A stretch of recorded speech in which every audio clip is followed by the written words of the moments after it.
Thebalia, në një ca ditë me ata të qytetit, sa për të rregulluar disa forcoma, dhe të siguronte muret që ishin hedhur në erë nga armiku. Me hunje togje dhe ju, sepse s'kish mundësi në atë shpejtësi të bëheshin gati gur dhe gjëra të tjera të nevojshme për përtëritjen e mureve të sheshuar nga përdredhore. Por edhe për këto, morën masat dhe filluan të gaditeshin me vrullin më të madh para nisjes së tij. Përveç këtyre, ai u kujdes që të sillej në qytet një sasi shumë e madhe gruri, si edhe ushqimesh të tjera, sepse përveç rojës së vjetër, la atje edhe më se 700 burra nga më të zgjedhurit dhe më besnikët në punë. Gjithashtu, edhe përdredhoret që zun nga tanët, u ala të gjitha tyre të qytetit, në përjashtim të disa mjeteve më të vogla, agrepëve dhe dyfekëve që i mbajti bashkë me flashkën e të vrarëve për t'ia shpënë mbretit dhe për të zbukuruar triumfin e vet. Kështu, pas u forcuar për bukuri qyteti, pas u kthyen të krishterëve pengjet dhe pas u lavdruan publikisht të gjithë, e la qytetin të pilluar dhe gati të drejtuar, duke u larguar vetë shumë i gëzuar. Por edhe për ata, sado që asgjë s'kujtonin më të bukur dhe më të dritur se ato fitore, si njerëz që ishin mësuar të fitonin, nuk mungonte shkaku i pikëllimit, që atrondista dhe gëzim aq të madh.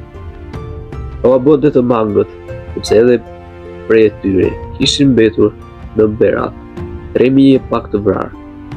Ta 2 burra pastaj, me gjakun e të cilëve, duke se ishte paguar mjaft mirë vdekja e muzakës, mund të peshonin për plot të drejtë, po aq sa edhe suksesi që patë. Me gjithë këtë, pasi bën gropa si për ushtar, i kutën të gjithë dhe nga frika se mos të mundurit, vraponin ndoshta për të parë kërdin dhe kufomat e të vetëve, dhe kërkonin të shpaguashin e të shfrynin rishtas mbi trupat e ujëre, duke i shqyer.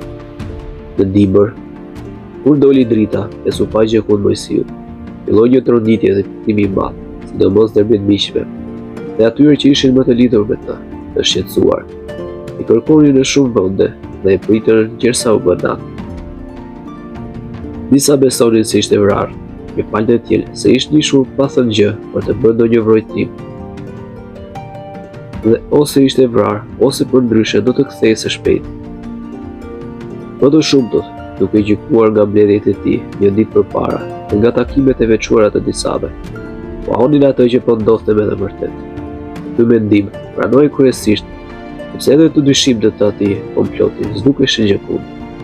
Prandaj, në dimër u përhap një frikë e madhe, sidomos ndërmjet ushtarëve të rove, të cilët dëgjonin se armiku fitimtar ndodhej ende në epir, e se vetë ishin pa kapedan dhe u binte keq për Skënderbein, veçanërisht sepse ishte tradhtuar për njerëzish nga të cilët nuk duhet të tradhtohej kursesin. Megjithë këtë, ata, me votime ushtarake për shkak të gjendjes dhe me pëlqimin e tyre të përbashkët, e vunë siç ndodh me shumë kujdes dhe me një herë në vend edhe kapedanin edhe çdo gjë tjetër që ishte nevojë. Ndërmjet me fisnikëve të tjerë të atij vendi dhe kryemtrimave të rinis, ishin 2 vëllezër nga familja e lashtë e Berishme, Dimitri dhe Nikola, dimër e të cilëve Skënderbeu kishte të shënuar dhe të dëndur. Këta, kur dëgjuan për fatkeqësinë e ushtrisë tonë dhe për përfundimin e rrethimit të Beratut, u morën pastaj vesh për rebelimin dhe pabesinë e Mojsiut, nuk vonuan as pak, por vrapuan fluturimti për tek roja dhe kryeporta e mbretërisë, të trembur se mos roja aty shpërndahej nga frika, apo nga që s'kish kush e prenonte, dhe se mos vendi mbetej pa mbrojtës, sidomos kur vinin lajme se Thebalia ndodhej ende në epir. Dhe kështu, me plot arsye u kujdesën së pari për të kërkuar ushtar dhe i rritën rojën e u dhanë zemër burrave, me fjalë vepra të uashtuar në çdo mënyrë dashurinë për Skënderbein, dhe duke shfaqur simpatinë e vet për fatin e tij dhe urrejtjen për pabesinë e Mojsiut, për të cilin thonin se ishte nisur, ndoshta me qëllim që të silte dhe të fuste atje armikun dhe se kishte për t'ia mbritur së shpejti. Do të gjithë besuan pa pikë dyshimi nga ushtria. U hoq një vend më të sigurt, duke bërë gati çdo gjë, sikur armiku të ishte në të ardhurësi. Pasi u rregulluan këto punë, Dimitri la atje nënën, bashkë me Rojen dhe u nis fluturinë me disa ditë pranë për tek Skënderbeu, me qëllim që ta njoftonte për gjendjen në të cilën ishin punët në dikë.